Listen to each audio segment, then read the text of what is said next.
warahmatullahi wabarakatuh. Jumpa lagi dengan saya, Ikar Mustika Suara, di channel Opti Digital. Kali ini saya akan membahas tentang DMR System untuk mendukung desa digital. Tapi sebelumnya saya ingin membahas repeater yang minggu lalu dibuat ya. Ini fotonya. Jadi repeaternya sudah selesai ya, sudah selesai. Jadi repeaternya sudah sama sekarang. Jadi TX-nya Motorola, RX-nya juga Motorola. Nah, dan sudah dikasih box rapih ya. Nah, kita ingin menunjukkan hasil tes dari repeater tersebut.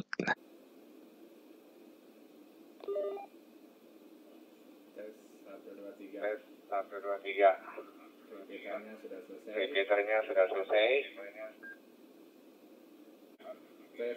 Tes grup call. Empat radio semuanya hidup ya, mendengarkan radio masuk dari gateway yang lain.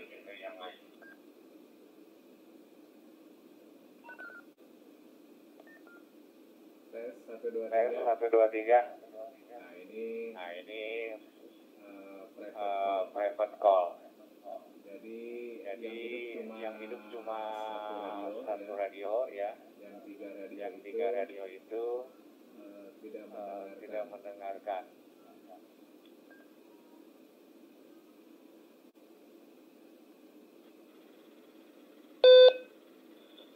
Tes private call ke HTPHF. HTPHF ini menggunakan gateway terpisah, tidak melalui repeater, tapi dia lewat network.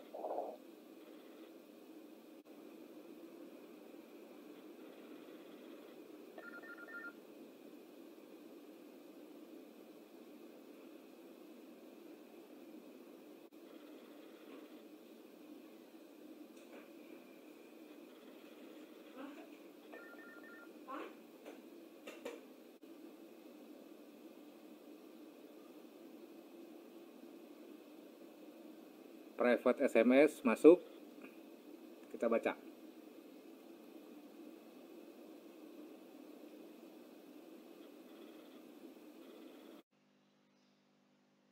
Oke, jadi gitu ya. Jadi repeater yang dibuat kemarin dari radio analog ya, itu hasilnya ya sudah normal ya. Jadi fungsinya sama. Fiturnya itu dites sama seperti radio digital pada umumnya ya. Nah, kalau kita melihat radio repeater digital itu berfungsi, fiturnya banyak ya.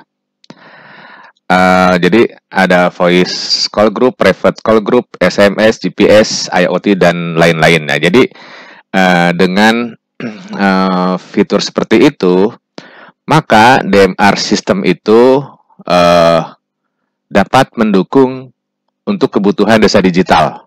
Nah, di sini saya akan menjelaskan tentang desa digital ya. Jadi desa digital itu ada aplikasi yang berbasis internet dan aplikasi yang non-internet.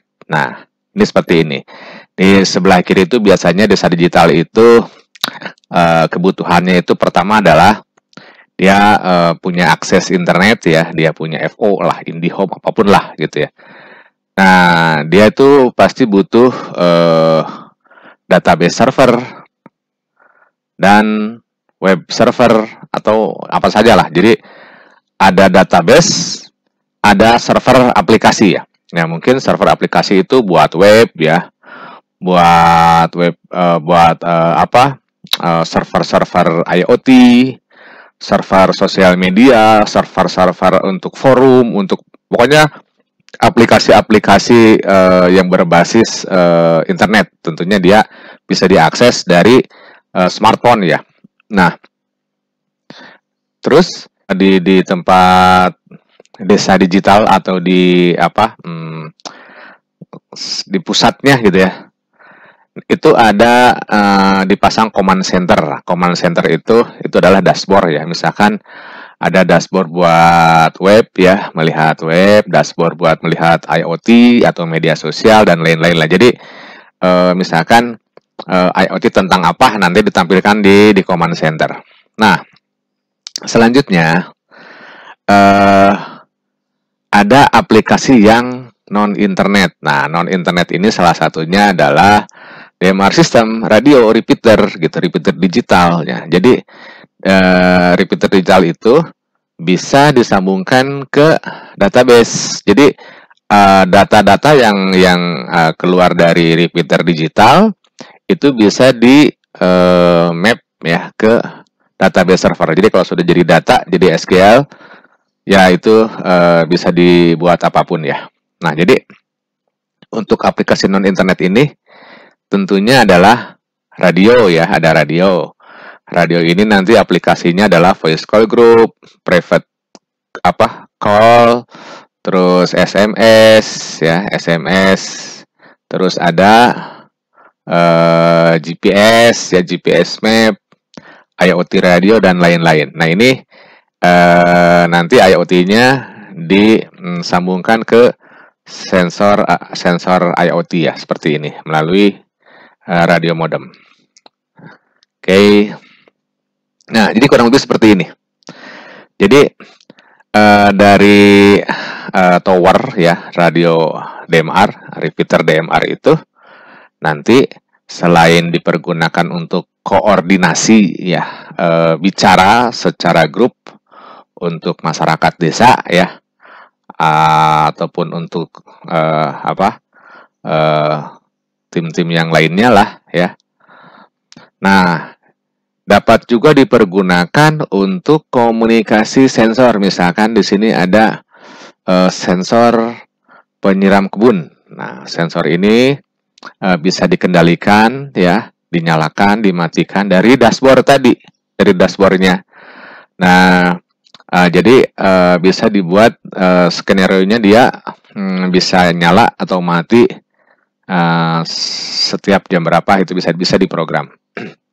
Lalu IoT sensor itu bisa dipergunakan juga untuk monitor penerangan jalan umum. Kan di desa itu kan penerangan jalan umum itu tidak satu ya, mungkin ratusan ya. Dan kita tidak tahu apakah itu masih hidup atau mati. Nah, jadi kalau mati tidak ada yang melaporkan ya. Jadi itu dengan adanya IoT untuk monitor lampu ya. Jadi kalau ada yang mati itu ketahuan. Jadi jalan umum itu akan selalu terang. Dan juga bisa disambungkan IoT sensornya untuk IoT sensor kebakaran. Ya, biasanya di perkebunan-perkebunan ya itu harus menjaga agar hutannya tuh jangan sampai kebakaran. Nah, jadi untuk aplikasi yang non GSM ini, non internet ini ya, itu ya banyak sekali ya yang bisa diimplementasikan. Nah, karena radio digital ini ya jangkauannya cukup jauh ya, jadi antara 20 sampai 30 km, maka satu tower ini ya, satu tower yang posisinya strategis ada di gunung misalkan ya.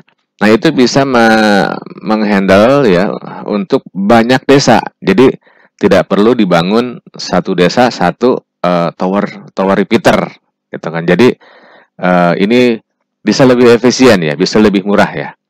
Jadi kalau misalkan satu sistem DMR untuk 50 desa gitu, itu kan kayaknya efisien sekali ya.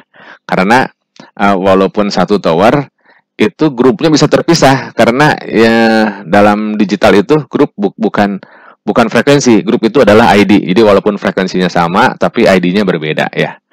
Jadi lebih efisien untuk di desa yang lokasinya di pelosok ya, bisa di cover dengan satu tower untuk banyak desa. Jadi antar tower pun bisa digabungkan, ya, digabungkan ke satu sistem DMR. Jadi kalau satu tower itu bisa menghandle banyak, misalkan 100 desa gitu, selama tercover dari jangkauannya, maka satu sistem tower tersebut bisa disatukan ke satu switching di pusat. Jadi misalkan desa digital yang ada di Jawa Barat, ya, yang di dalamnya ada ratusan desa, itu bisa disambungkan ke desa digital yang ada di Jawa Tengah, juga yang di dalamnya banyak ratusan desa, gitu ya. Juga bisa disambungkan ke Jawa Timur, gitu kan. Dia punya grup sendiri-sendiri, tapi bisa saja dia masuk ke grup yang bersangkutan, ya. Nah, jadi dengan demikian antar desa itu bisa berkomunikasi, ya, bisa berkonsultasi untuk kebutuhan pertanian atau perkebunan atau kebutuhan nelayan. Jadi mungkin ini sangat penting, ya. Aplikasi yang utama adalah bagaimana masyarakat itu bisa koordinasi antar komunitas mereka, begitu, ya. Baik, rekan-rekan, tadi saya sudah menjelaskan semuanya, ya, tentang DMR sistem untuk mendukung kebutuhan desa digital. Untuk itu, saya cukupkan sekian, ya. Terima kasih atas perhatiannya dan sampai jumpa di materi berikutnya.